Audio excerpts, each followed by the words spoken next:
What's up, everybody, and welcome to another episode of Handles. My name is Lorenzo, and if short stories of impact is what you're looking for, take a seat. You're in the right place. So before we get started, and we are about to get started, make sure you subscribe to this channel, you hit that bell, and of course hit that thumbs up. You're going to find more information, more stories following me, and there's been some stories that you've probably missed that you need to get caught up on. So more short stories, where would they be at? No problem. Follow me. Instagram, Facebook, even a little bit of Twitter. It's all available to you. So the title of today's story is Prison Sentence. Question of the day. How many rules do you live by? Just in general. How many rules would you say you live by? I think if you took the time out to just take a step back and say, let me figure it out, I think you'd shock yourself. Stick with me. I'll explain everything. Everyone has a grip on life. Everybody feels like they have a handle. Afraid to share the mistakes.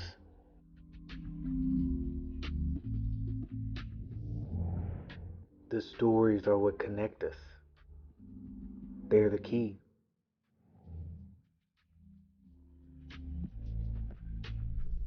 We're running out of time.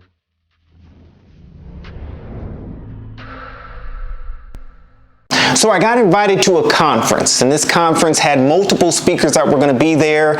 And as the conference was going on, I kind of noticed everybody was saying the same thing. So I was kind of losing a little bit of my attention span there. Not important. Nevertheless, the next speaker that it came up, this guy's name was Teddy. Teddy walks up to the stage, and he is wearing a wife beater, and he looks like he was Arnold Schwarzenegger's workout party. I mean, this guy is just built like a god. And he's only wearing a wife beater and just some sweatpants, whatever. So he gets up on stage, he gets in front of the mic, and the PowerPoint behind him shows something that says, I'm an ex-con. And everybody in the crowd's just sitting there. So Teddy opens up, which is his name, he opens up by saying, ask me any questions you want to ask me. Let's get it all out the way. And he says it to the crowd.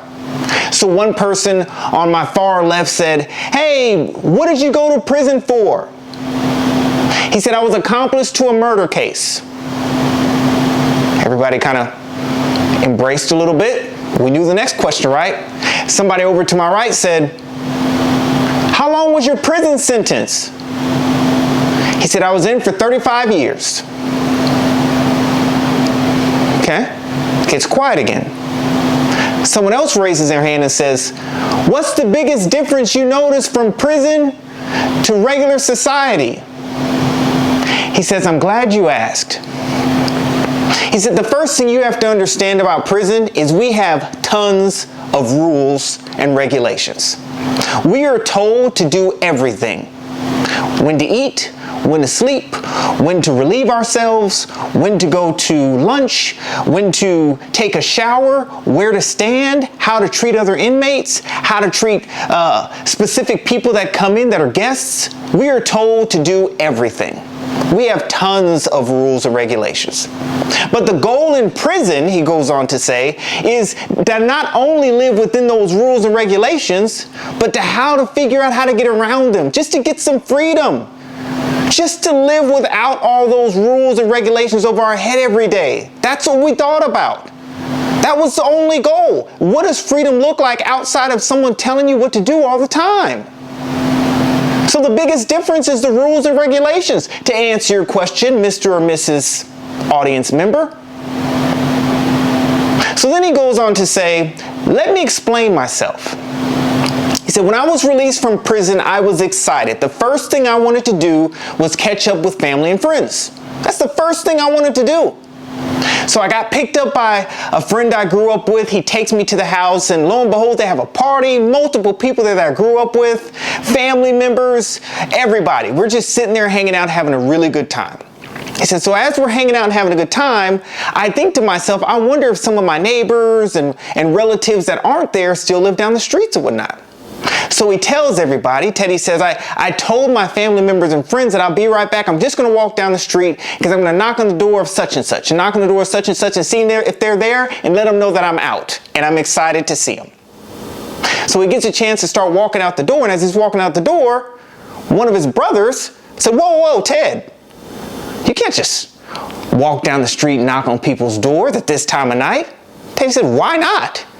He said, because there's a curfew, man. If you're out past a certain time, I mean, they can ask you certain questions, take you to jail, so on and so forth, man. You can't just walk down the street like that. You can't do that. Teddy said, all right, well, I guess I'll check with them in the morning. So the morning time comes. Teddy talks about how the family members pretty much stuck around because they stayed all night, catching up, so on and so forth.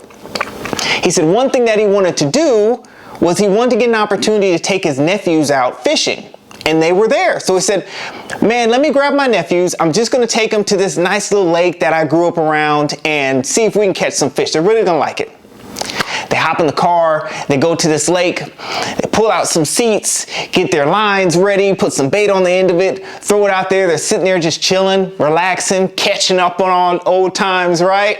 A truck pulls up. Guy gets out the truck, has a suit on of some kind, and he says, hey, I gotta ask you guys, do you have a license?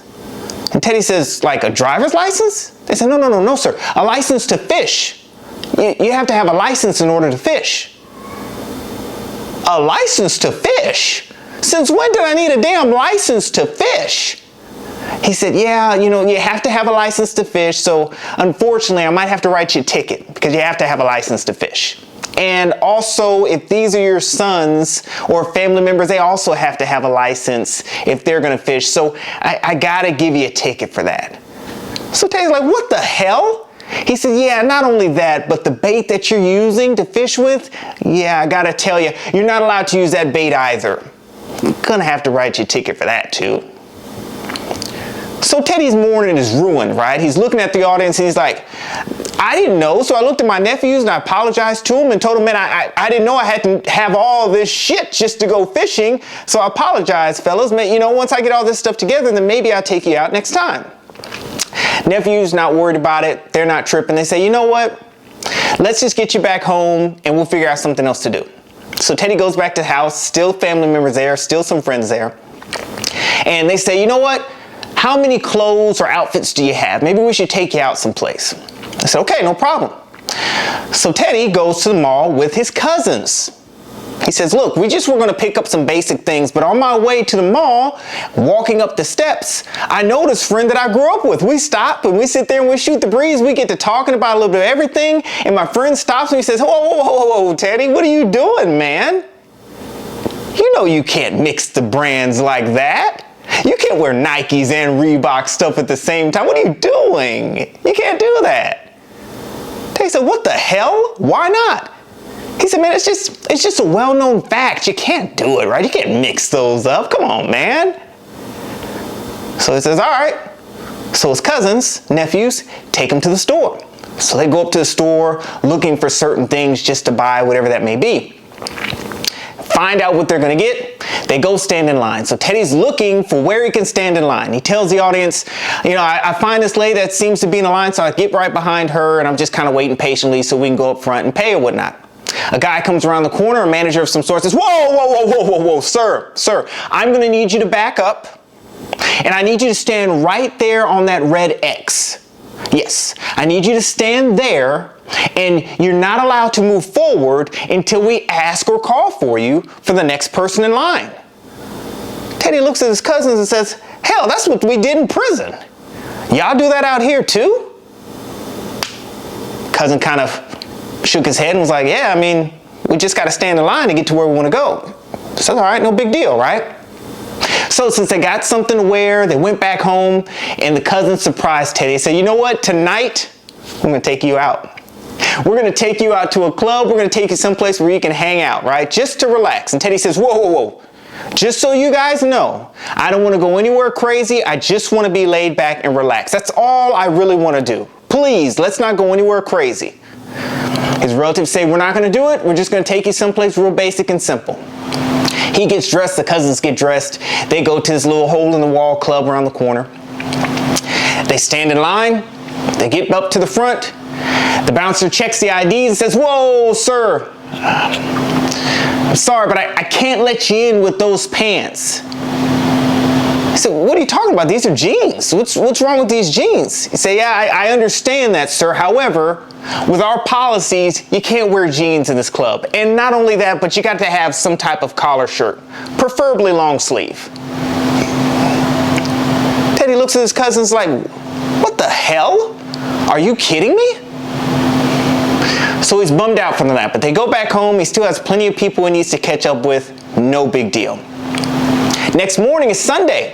Teddy tells the audience, "Hey, Sunday, I always went to the same church before I went into prison, but I always went to the same church. So I was excited to be able to see people that I grew up with and family members there as well that I haven't caught up with yet."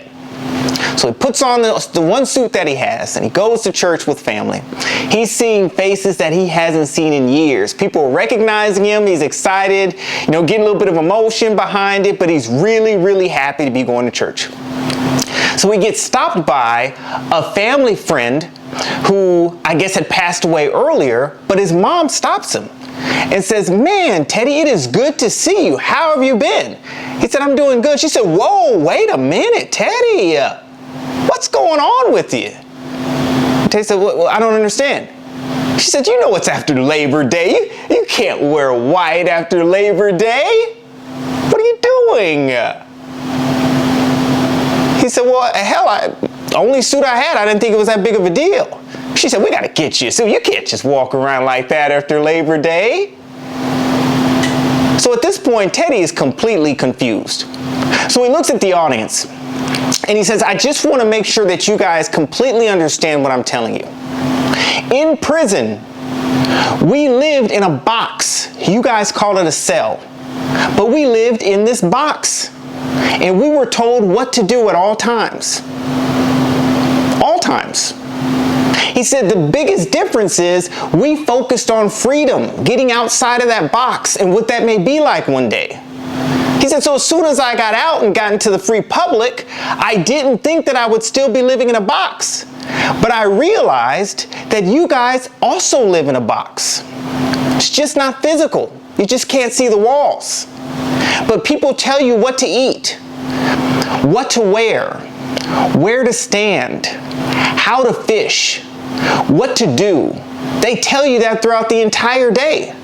He said the biggest difference between our rules in prison and your rules out here is you guys have rules, a box of rules. Then you create a smaller box of regulations. Then you create a smaller box of policies. Then a smaller box of procedures. Another small box of decrees, and then at the bottom, you create a really tiny box of just in case you didn't know.